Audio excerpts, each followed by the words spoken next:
Hello दोस्तों, इस video में हम बात करेंगे हॉलीवुड की film life of pi movie के बिहाइंड द सीन और इस मूवी की मेकिंग से जुड़े कुछ अननोन इंटरेस्टिंग फैक्ट्स और इसके बॉक्स ऑफिस परफॉर्मेंस के बारे में। तो इस वीडियो को देखते रहिए और चैनल को सब्सक्राइब करके बेल आइकन जरूर दबाइए ताकि जब भी मैं वीडियो अपलोड करूं तो आपको मेरी वीडियोस की नोटिफिकेशन सबसे पहले मिल सके। सोच कर देखिए, एक दिन सुबह आपकी आंखें खुलती हैं और आप देखते हैं कि हर जगह मौत घूम रही है। वहाँ आपके जैसा दूर दूर तक कोई भी नहीं है, लेकिन जिसके साथ आप हो वो आपका सबसे बड़ा दुश्मन भी है और आपका सबसे बड़ा साथी भी। ये कहानी है उस हिम्मत की जो तूफान से टकराती है, जहां इमेजिनेशन और रियलिटी एक दूसरे का हाथ मिलाते हैं। ये सिर्फ एक फिल्म नहीं थी, ये एक सफर था, एक ऐसा सफर जिसमें एक लड़का है, एक टाइगर और एक सस्पेंस की कहानी के आखिरी मोड़ तक या तो जिंदगी जीतेगी या सिर्फ यादें रह जाएंगी। और इसके साथ ही इस वीडियो के थ्रू आप जानेंगे कि बोर्ड पर दिखने वाले सभी जानवरों में कितने रियल थे और कितनों को सीजीआई से क्रिएट किया गया। कैसे क्रिएट किया गया इतने बड़े ओशन को जिसमें इतने ऊंचे ऊंचे वेव्स और तूफानों को दिखाना था। जो रियल एनिमल थे उनके साथ कैसे बॉन्डिंग बनाकर शूट किया गया।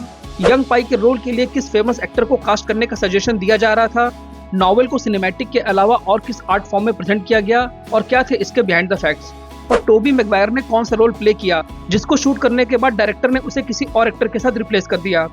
इस मूवी को रिलीज किया गया था 21 नवंबर 2012 को, जिसे डायरेक्ट किया था एंग ली ने, जिन्होंने इससे पहले ब्रोकबैक माउंटेन, हल्क, टॉकिंग वुडस्टॉक और जेमिनी मैन जैसी मूवीज को डायरेक्ट किया है।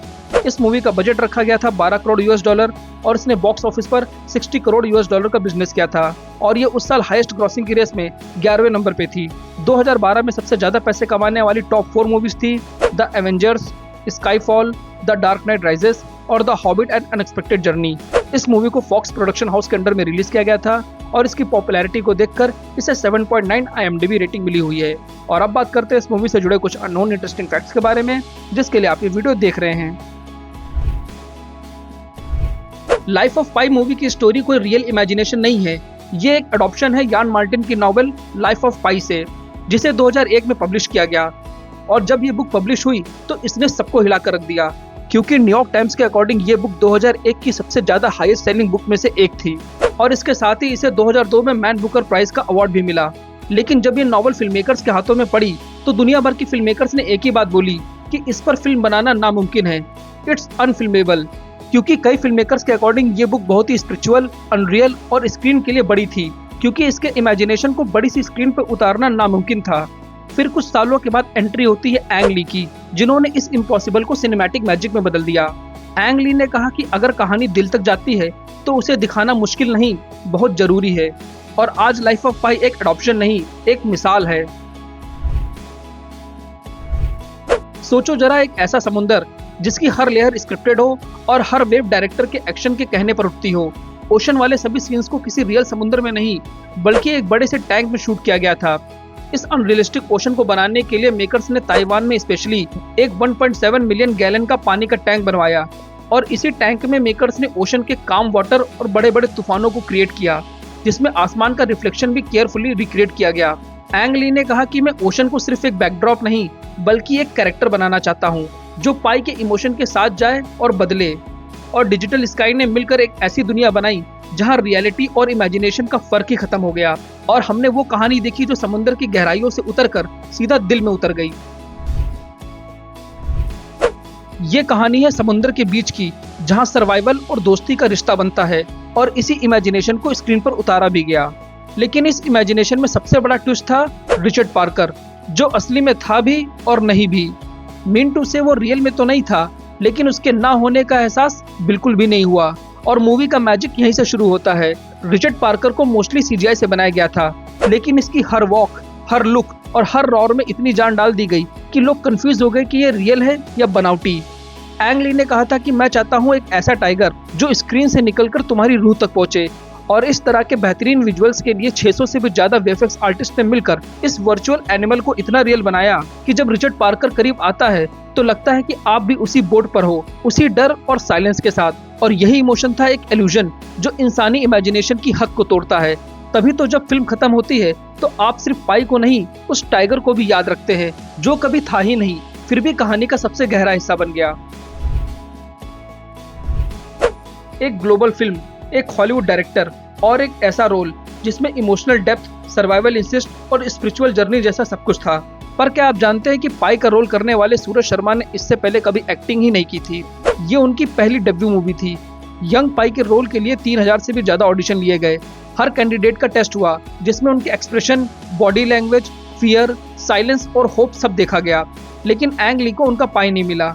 और एक दिन जब सूरज शर्मा अपने भाई के साथ ऑडिशन सेट पे पहुंचे तो डायरेक्टर एंग ली ने तुरंत सूरज शर्मा को देखकर कहा, ये है मेरा पाई। उनके पास ना कोई एक्टिंग स्कूल का सर्टिफिकेट था और ना ही कोई कैमरे का एक्सपीरियंस। फनी बात यह है कि पाई के रोल के लिए वो नहीं बल्कि उनके भाई ऑडिशन देने गए थे। सूरज सिर्फ उनके साथ एज अ सपोर्ट के लिए गए और वहाँ एंग ली ने उनको देखा और देखते ही बोला, there is something real in his eyes. Ang Lee ने सूरज की आंखों में उस पाई को देखा क्योंकि उनकी आंखों में वो इनोसेंस और क्यूरियोसिटी साफ साफ नजर आ रही थी। सूरज ने न सिर्फ ओशन के साथ तालमेल बिठाया बल्कि रिचर्ड पार्कर जैसे खौफनाक टाइगर के सामने भी अपना इमोशनली रॉ और रियल परफॉर्मेंस दिया, वो भी बिना किसी स्टंट डबल के। एक नॉन एक्टर जब दुनिया के सबसे आइकॉनिक सीक्वल का हिस्सा बन जाए तो वो सिर्फ उसकी अच्छी किस्मत है। लेकिन सूरज ने सिर्फ किस्मत का सहारा नहीं लिया, उन्होंने अपने ऊपर भी काम किया, जिसमें उन्होंने स्विमिंग और डीप ओशन डाइविंग सीखी और अपने फिजिकल लुक को भी मैनेज किया। इसी वजह से सूरज शर्मा ने लाइफ ऑफ पाई को सिर्फ जिया नहीं बल्कि उसमें जान डाल दी। ड्यूरिंग सर्वाइवल सीन आपने देखा होगा एक छोटी सी लाइफ बोट जिसमें एक लड़का है और उसके साथ एक टाइगर, एक जेब्रा, एक ओरंगटन और एक हंगरी हाइना भी, और ये सब मिलकर अपनी जान बचा रहे हैं एक दूसरे से। देखने में लगता है कि ये सब कंप्यूटर से बनाए गए होंगे, लेकिन ये पूरी तरह सच नहीं है। लाइफ ऑफ पाई में जहाँ तक सीजीआई का कमाल था, वहीं दूसरी तरफ कुछ सीन्स में रियल एनिमल को भी यूज किया गया, जिसमें रिचर्ड पार्कर के लिए मूवी के कुछ सीन में रियल टाइगर को यूज किया गया जो बंगाल टाइगर की ब्रीड का था, क्योंकि एक रियल टाइगर के ग्लांस, आंखों का फोकस और उसका स्लो वॉक, ये सब एक नेचुरल और अनप्रेडिक्टेबल लगता है, जो सीजीआई के थ्रू जनरेट करने में अननेचुरल सा लग रहा था। और इसके साथ रियल ओरंगटन को भी यूज किया गया, लेकिन उसके शॉट्स को अलग से रिकॉर्ड किया गया जिसे बाद में सीजीआई के थ्रू मर्ज कर दिया गया। प्लान तो रियल हाइना को भी लेने का था, लेकिन ये थोड़ा एग्रेसिव नेचर के होते हैं, जिस वजह से इन्हें सीजीआई से क्रिएट करना ज्यादा इजी रहा। और जितने भी रियल एनिमल को यूज किया गया उन्हें हाईली ट्रेंड, एक्सपीरियंस और फुल सेफ्टी के साथ। और डायरेक्टर एंग ली ने इन सभी रियल मोमेंट्स को केयरफुली फ्रेम किया, जहां एक्टर और जानवर के बीच का टेंशन भी रियल था और कनेक्शन भी। लाइफ ऑफ पाई ने दिखाया कि टेक्नोलॉजी जरूरी है, लेकिन कभी कभी नेचर का असली मैजिक भी अनबीटेबल होता है। बात करते हैं मूवी की कास्टिंग की, तो कितनों को इस मूवी के लिए सिलेक्ट किया गया और किसके सीन शूट होने के बाद कट कर दिए गए। पहले बात करते हैं यंग पाई की। तो पाई के रोल के लिए एंग ली किसी पॉपुलर फेस को कास्ट करना नहीं चाहते थे, क्योंकि वो मूवी को फ्रेश और रियलिस्टिक फील देने की कोशिश में थे।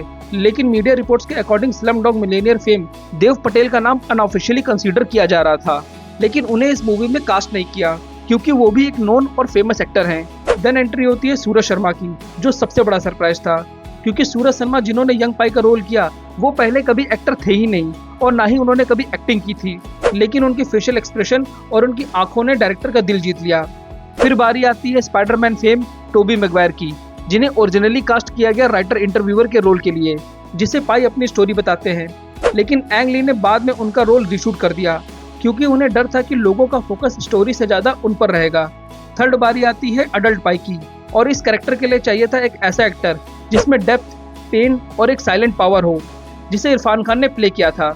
मेकर्स ने इरफान खान के अलावा किसी और को अडल्ट पाई के रोल के लिए अप्रोच भी नहीं किया। डायरेक्टर ने उनकी प्रीवियस मूवी के कई सीन देखे और वो उन सीन्स को देखने के बाद इतने इम्प्रेस हुए कि उन्होंने तुरंत इरफान खान को इस मूवी के लिए कास्ट कर लिया।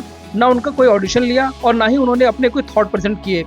और इरफान खान ने इतनी बेहतरीन परफॉर्मेंस दी कि मूवी रिलीज होने के बाद हॉलीवुड क्रिटिक्स ने भी इरफान खान की परफॉर्मेंस को अप्रिशिएट किया और उनकी परफॉर्मेंस को डिस्क्राइब करते हुए बोला, this is a real actor and he is a rare example of pain wrapped in peace. Life of Pi का बेस था यान मार्टिन का अवार्ड विनिंग नॉवेल, एक लेयर्ड, थॉटफुल, प्रोवोकिंग और डीपली स्पिरिचुअल जर्नी। लेकिन जब इस कहानी ने सिनेमा का रूप लिया तो कुछ चीजें बदल गईं। मूवी में किए गए कुछ इमोशनल और विजुअल चेंजेस जो किताब में नहीं थे, लेकिन इन्हीं चेंजेस ने इस फिल्म को और इंगेजिंग और कहानी को और सिनेमैटिक बना दिया। नॉवेल में स्टोरी पाई के खुद के पर्सपेक्टिव से ज्यादा डीपली लिखी गई है, जिसमें उसके इनर थॉट्स, फियर और बिलीफ ज्यादा डिटेल्ड है। मूवी में इन चीजों को विजुअली और इमोशनली एक्सप्रेशन के थ्रू दिखाया गया है। और इसके साथ नॉवेल में पाई के मल्टीपल रिलीजन, हिंदू, इस्लाम, क्रिश्चियनिटी को काफी डिटेल्ड तरीके से एक्सप्लोर किया गया है, लेकिन मूवी में ज्यादा फोकस सर्वाइवल और विजुअल स्टोरी टेलिंग पर रखा गया। एंग ली ने कहा था कि मैं किताब की रिस्पेक्ट करता हूँ, पर यह फिल्म उसी कहानी का नया वर्जन है। लाइफ ऑफ पाई मूवी ने सिर्फ दिल नहीं जीते बल्कि ऑस्कर में भी धमाका कर दिया। इस फिल्म ने 4 कैटेगरी अवार्ड अपने नाम किए, जिसमें सबसे बड़ा अवार्ड था बेस्ट डायरेक्टर का, जो गया विजनरी फिल्म मेकर एंग ली को। और इसके साथ ही ये फिल्म टोटल 11 कैटेगरी में नॉमिनेट भी हुई, जिसमें best picture, best cinematography, best original score और बेस्ट विजुअल इफेक्ट जैसी कैटेगरी भी शामिल थी। हर कैटेगरी में लाइफ ऑफ पाई ने एक बात साबित कर दी कि ये सिर्फ एक कहानी नहीं बल्कि एक सिनेमैटिक जर्नी है, जहां विजुअल्स आपकी सांसें ले जाती हैं और इमोशंस दिल को छू जाता है। ये मूवी स्क्रीन पर चलती हुई कहानी नहीं बल्कि एक विजुअल एक्सपीरियंस था, जो आंखों से ज्यादा दिल को महसूस हुआ, जिसमें मूवी के कुछ सीन देखने में बिल्कुल रियल लगते हैं, लेकिन उन्हें बनाया गया वीएफएक्स और सीजीआई की हेल्प से। जैसे पाई जब उस फ्लोटिंग आइलैंड पर पहुंचता है जहां हर जगह सिर्फ मार्केट्स थे, वो आइलैंड असली नहीं था, उसे पूरी तरह से सीजीआई से बनाया गया था। सारे पेड़, पत्थर और मार्केट्स, इन सबको एक डिजिटल कैनवास में पेंट करके रियल बनाया गया। बात करें अंडर वाटर सीन की, जहां पाई पानी के नीचे लहरता हुआ दिखाई देता है। इस सीन को शूट करने के लिए एक बड़े से ग्लास के अंदर पाई को बिठाकर ओशन की बड़ी बड़ी लहरों को क्रिएट किया गया, जिसे बाद में सीजीआई की हेल्प से मर्ज कर दिया। मूवी की सक्सेस के बाद मेकर्स ने इस नॉवल को एक और आर्ट फॉर्म में प्रेजेंट किया, जो थिएटर के थीम पर बेस्ड एक पपेट शो था, जिसे ऑफिशियली 2 दिसंबर 2021 को लंदन में प्रेजेंट किया गया, जो ऑडियंस के लिए एक नया एक्सपीरियंस बना। स्टेज पर प्रोजेक्शन, लाइटिंग और साउंड का ऐसा जादू छाया कि समुंदर, तूफान और लाइफ बोट सब असली लगने लगे, जैसे आप खुद उस सफर में हो। और मेकर्स ने टाइगर के पपेट को फोम, फाइबर और वुड के फ्रेम से रेडी किया, जिसको चलाने के लिए 3 आर्टिस्ट लगे थे। और इन तीनों आर्टिस्टों ने टाइगर को इतने परफेक्ट सिंक में मूव कराया कि उसका सांस लेना, चलना और आंखों का घूरना सब कुछ रियल लग रहा था, जैसे रिचर्ड पार्कर खुद स्टेज पर आ गया हो और ऑडियंस भूल ही गई कि वो टाइगर एक पपेट है, ना कि रियल टाइगर। और इस शो ने 2022 में 5 ऑलिवर अवार्ड अपने नाम किए, जो थिएटर की दुनिया में सबसे बड़ा अवार्ड है। और सबसे खास बात, रिचर्ड पार्कर के पपेट को चलाने वाले आर्टिस्टों को मिला बेस्ट एक्टर का अवार्ड, जो हिस्ट्री में पहली बार हुआ कि एक कैरेक्टर के लिए 3 लोगों को एक्टिंग अवार्ड मिला। तो आपको ये मूवी कैसी लगी थी और आपको इस मूवी का कौन सा इंटरेस्टिंग फैक्ट पसंद आया, प्लीज हमसे कमेंट सेक्शन में शेयर कर सकते हैं। और अगर आपको आगे अपनी मनपसंद मूवी का इंटरेस्टिंग फैक्ट जानना है तो कमेंट सेक्शन में लिखकर हमसे शेयर करिए। मैं उस टॉपिक पर जल्द से जल्द वीडियो लाने की कोशिश करूंगा। Thank you.